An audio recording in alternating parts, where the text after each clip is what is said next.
Halo teman-teman, selamat datang kembali bersama dengan Valen Malagam. Dan teman-teman, di video kali ini saya akan mereaction video tentang film-film teman-teman. Dan ikuti terus video saya sampai akhir. Dadah.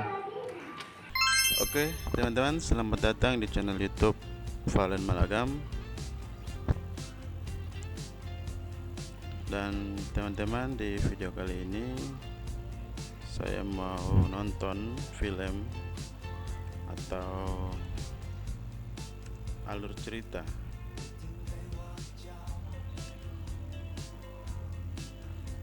cerita film yang menarik, yang durasinya tidak terlalu panjang, sedang-sedang saja teman-teman.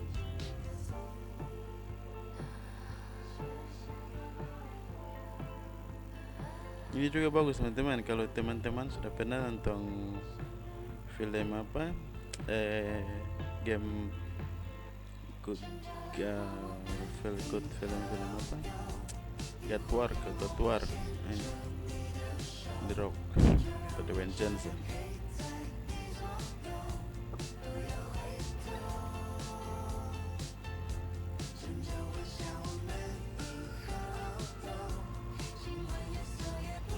Coba teman-teman tes nonton film ini. Waktu durasinya 14 menit. Kisah nyata, bosan bekerja, pria jenius ini membangun negara kecil di tengah laut. Oke, langsung saja cek videonya.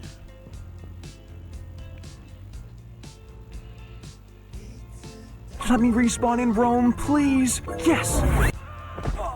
I've got only 3 people here. Open the gate and take in refugees. Now I've got more people. Huh? Tahun 1968. Oke. Ini videonya.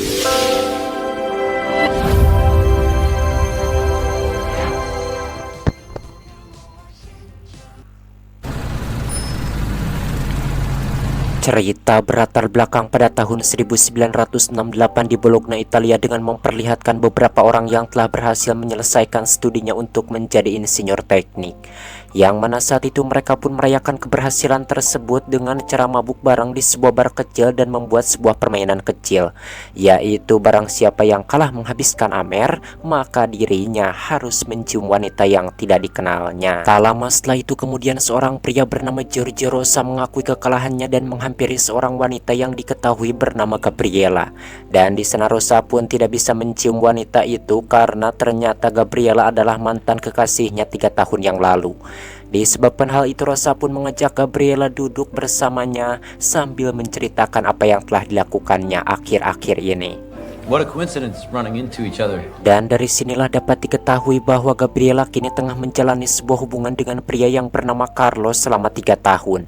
Kemudian Gabriela pun menceritakan bahwa sebetulnya orang tuanya lebih suka dirinya berhubungan dengan Rosa ketimbang pacarnya yang sekarang. Well, we thought because he says after 3 years we should be getting married. Setelah lama mengobrol, akhirnya mereka pun pulang dengan menggunakan mobil buatan Rosa yang terlihat unik dan hanya cukup untuk 2 orang saja. Yang mana mobil tersebut Rosa buat saat dirinya ujian teknik ketika masih belajar di sebuah universitas ternama. Ya, walaupun pada kenyataannya mobil itu tidak bisa dipakai di jalan raya untuk mengantarnya keliling kota. Diabolic. Tak lama saat mereka sedang asik mengobrol, tiba-tiba polisi memberhentikan karena diketahui bahwa mobil tersebut tidak berplat nomor alias bodong. Dan Rosa tidak mempunyai izin untuk mengendarai mobil tersebut. Disebabkan hal itu, polisi pun terpaksa menyita mobilnya dan Rosa yang melawan akhirnya dijebloskan ke jeruji besi atas perlakuannya itu. Beruntungnya ayah Rosa yang bernama Federico Rosa menebusnya dari kepolisian dan segera membawa Rosa pulang ke rumah. Yang mana ayah Rosa ini bekerja di sebuah perusahaan bernama Ducati dan berposisi sebagai engineer.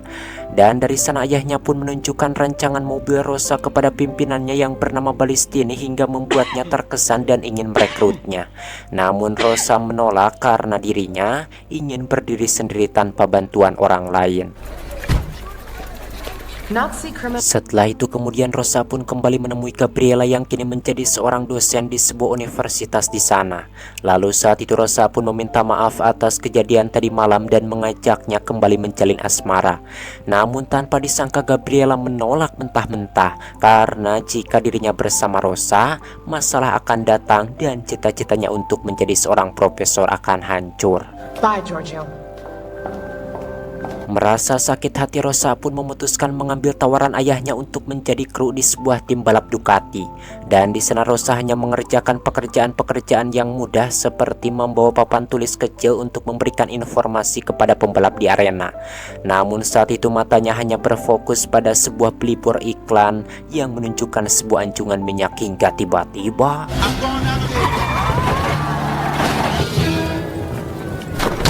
dari sanalah Rosa pun mempunyai sebuah ide yang sangat mengedankan sekali, yaitu membuat negara sendiri agar bisa bebas berekspresi dan terbebas dari aturan. Yang mana dirinya pun mengajak temannya yang bernama Maurizio agar membantunya mewujudkan mimpinya itu. Karena Rosa tahu bahwa Maurizio mempunyai uang yang cukup untuk membangun pulau tersebut. Ya, walaupun uang itu Maurizio curi dari ayahnya yang merupakan seorang businessman. Jadi rencananya mereka akan membuat sebuah pulau di seberang pantai Rimini dengan menggunakan pondasi dari baja. Dengan kesimpulan bahwa mereka akan membuat sebuah anjungan yang di atasnya dibangun sebuah hunian yang akan ditempati hingga atas.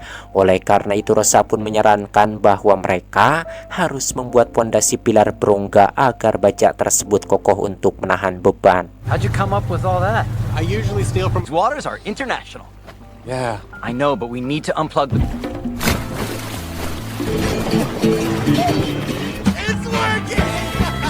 Singkatnya, anjungan tersebut pun akhirnya telah selesai dibuat. Kemudian mereka pun memanggil tukang ledeng agar mendapatkan air bersih dengan cara mengebor tanah. Namun tiba-tiba datanglah polisi air yang menyangka bahwa mereka akan membuat sebuah menara komunikasi di sana. Karena menurut hukum yang berlaku mereka tidak mempunyai izin untuk membangun menara komunikasi. Namun Rosa beralasan bahwa dirinya sedang mencari air tawar sehingga si polisi itu pun langsung pergi. Akhirnya pengeboran itu pun berhasil membuat air bersih menyembur keluar. Dan dari sana Rosa memutuskan tinggal sementara di tempat itu tanpa ada yang menemani. Namun sialnya saat malam tiba badai datang melanda tempat tersebut. Dan saat itu pula datanglah seorang nelayan bernama Pietro yang ternyata berniat numpang istirahat.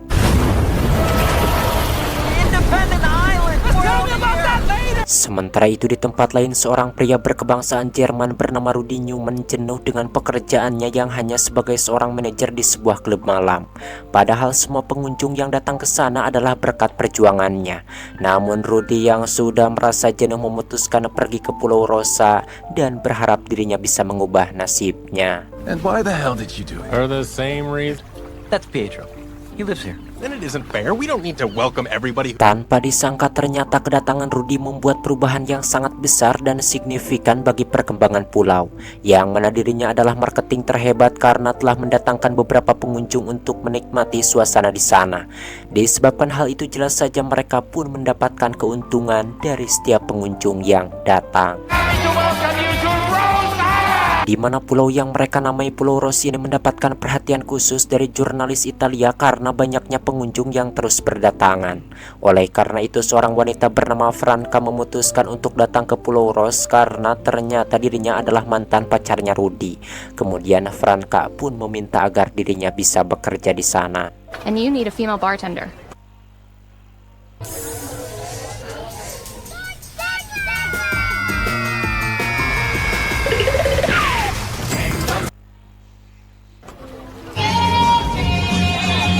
Ternyata berita tersebut cepat tersebar hingga membuat Gabriela juga malah datang ke pulau itu. Tentu saja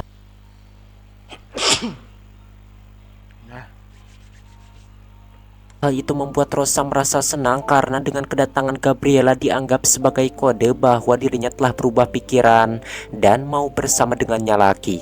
Namun ternyata Gabriela memberitahu bahwa sebentar lagi dirinya akan menikah dengan si Carlo.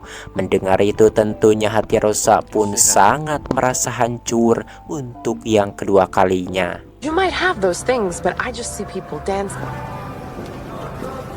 Pada suatu malam, Rudy dan Maurizio terlibat adu mulut mengenai proyek kedepannya agar para pengunjung bisa bertambah banyak. Kemudian tiba-tiba Rosa datang dan membawa surat untuk mendaftarkan Pulau Ros ke PBB supaya diakui oleh semua negara. Karena kalau tidak ada yang mengakui, pulau tersebut hanya akan menjadi sebuah diskotik tengah laut. You're right. They don't give a shit. So what? Disebabkan hal itu, Rosa pun mengirimkan beberapa dokumen pendukung kepada markas PBB berharap mereka bisa menyetujui dan mengizinkan. Hingga pimpinan PBB pun langsung menghubungi pihak pemerintah Italia agar mereka mengirimkan agen terbaiknya untuk mengecek Pulau Ros. Sementara itu di parlemen Italia, Menteri Dalam Negeri bernama Franco membahas tentang Pulau Ros yang saat ini sangat fenomenal. Dan dirinya mengatakan bahwa pulau itu akan menjadi bumerang di masa yang akan datang. Karena bisa saja masyarakat Italia berbondong-bondong untuk pindah ke pulau tersebut. Dari sana kemudian Franco pun membuat siaran langsung berniat memberitahu masyarakat bahwa Pulau Ros jelas sekali tidak boleh dianggap sebagai negara merdeka. Disebabkan mereka tidak bisa menjamin keselamatan warga dari serangan apapun yang bisa saja datang di kemudian hari. Singkat cerita, Rosa pun dikunjungi oleh 2 orang agen dari pemerintah untuk menawarinya sebuah bangunan.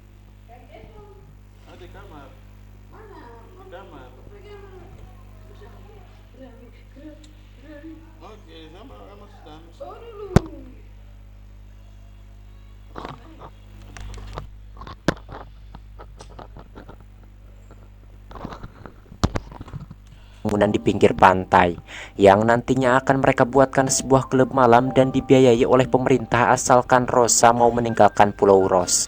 Namun tentu saja Rosa menolak dan memilih untuk tetap bertahan di Pulau Ros. The bar, the cards, you can do all of that right. Di tempat lain, pimpinan Franco yang bernama Giovanni sangat marah karena di meja kantornya terdapat beberapa surat permohonan untuk melepas kewarganegaraan Italia. Dan hal itu dilakukan agar mereka bisa pindah ke Pulau Ros. Disebabkan hal itu, Giovanni mendesak Franco untuk mengambil satu keputusan supaya bisa segera menyelesaikan masalah ini. Dan langkah yang pertama, Franco pun menyuruh agennya untuk datang ke tempat kerjanya ayah Rosa dan menyuruh pemilik perusahaan itu untuk memecat ayah Rosa dengan alasan bahwa kerjanya di bawah standar perusahaan, di mana hal itu dilakukan agar ayah Rosa tahu bahwa pemerintah serius dengan keputusannya saat ini. And now you want to manage a beach club. I had no idea they'd go so far. Karena merasa terancam, akhirnya Rudy menerima tawaran dari pemerintah dengan membuka sebuah restoran di pinggir pantai. Sementara itu Franca dan Pietro juga menerima tawaran tersebut kecuali Maurizio dan Rosa. Kemudian saat itu Rosa pun segera mendatangi Gabriela untuk mendapatkan pencerahan, di mana Gabriela menyarankan agar Rosa datang ke Majelis Eropa untuk mengurus sengketa antar negara agar Rosa bisa mempertahankan pulau. Kemudian Rosa pun segera mendatangi tempat itu dengan menggunakan mobil rakitannya. Sesampainya di sana, Rosa bertemu dengan seseorang bernama Donnarumma yang tertarik dengan dokumen yang Rosa berikan terkait dengan pulau yang akan dipatenkan. Dari sana Donnarumma pun membuat rapat khusus bersama yang lain untuk merundingkan keinginan terbesar dari Giorgio Rosa. Dan saat itu Franco pun merasa sangat kaget saat menerima berita mengejutkan bahwa kini Rosa tengah berada di Majelis Eropa untuk mempertahankan Pulau Ros. Dan di sini Franco pun tidak menyangka kalau Rosa bisa nekat berbuat sejauh ini. Oleh karena itu Franco pun langsung menyuruh anak buahnya mengerahkan semua pasukan untuk segera menghancurkan Pulau Ros. Anjir, pulau segede gitu langsung dikerahkan pasukan. Halah. Tapi ini kisah nyata sih. Tak lama kemudian Rosa mendapat berita bagus, yaitu dirinya akan mendapatkan hak paten atas pulaunya tersebut. Namun kabar buruknya, Franco menghubungi Rosa dan memberitahukan bahwa sebentar lagi dirinya akan menghancurkan pulau tersebut jika Rosa tidak menuruti kemauannya. Mendengar itu Rosa pun segera pulang untuk menyelamatkan pulaunya tersebut. Might not be an island anymore in 2 days. Mavic 3 Enterprise, drone untuk survei dan pemetaan dengan jam terbang sampai dengan 45 menit. Drone ini dapat menghasilkan foto udara untuk area seluas Di mana saat itu Rosa yang merasa gember meluangkan waktu sejenak menghubungi orang tuanya dan meminta maaf atas segala yang pernah dilakukannya. Setelah itu Rosa pun mengambil perahu yang ada di pelabuhan kecil untuk berangkat ke Pulau Ros. Namun tanpa disangka tiba-tiba saja sang pujaan hatinya yaitu Gabriela ingin pergi bersamanya. Karena Gabriela telah menggagalkan pernikahannya bersama Carlo dan lebih memilih untuk hidup bersama Rosa. Dan tentunya itu sangat mengemplunkan sekali. Well, thanks for being here with me. That you did all of this for me. Di mana keesokan harinya mereka pun dikejutkan dengan suara helikopter yang terus mengelilingi pulau. Dan saat itu mereka juga merasa terkejut karena ada satu unit kapal perang telah bersiap tepat di depan Pulau Ros. Dan hal itu menandakan bahwa mereka berdua harus segera keluar dan meninggalkan pulau. Sementara di tempat lain Rudy yang akan menaik